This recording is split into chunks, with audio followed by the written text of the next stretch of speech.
Nicolas Laquerrière, je suis auteur, scénariste, entre autres de la série Validé. Et là, je sors mon premier roman qui s'appelle Nueve Quattro.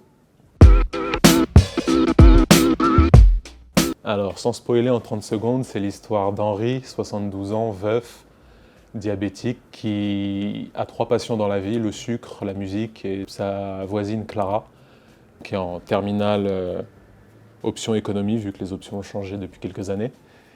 Et tous les mercredis, il l'aide à faire ses devoirs d'économie et c'est un peu son seul lien avec l'humanité, on va dire, maintenant que sa femme est morte et que lui n'a pas vraiment d'amis.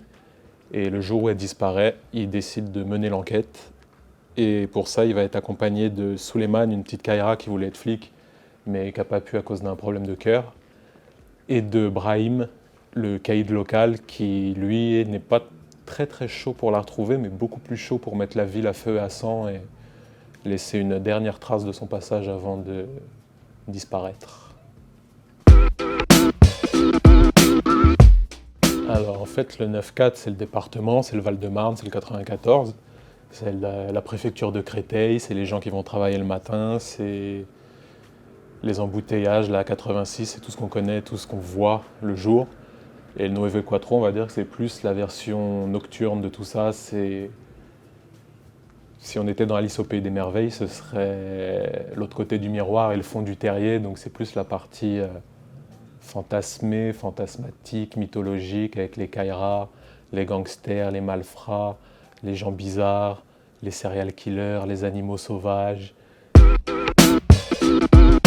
Donc 3 mots pour Henri: mélomane, gourmand et violent.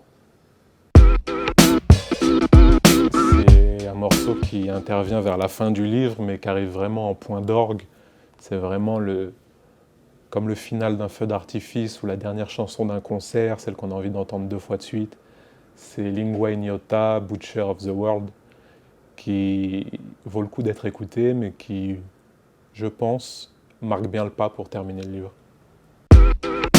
Il y a Monstre, il y a Feu d'artifice, il y a Pochette surprise, dans le sens où tu l'ouvres, tu sais pas ce qui va te péter à la gueule.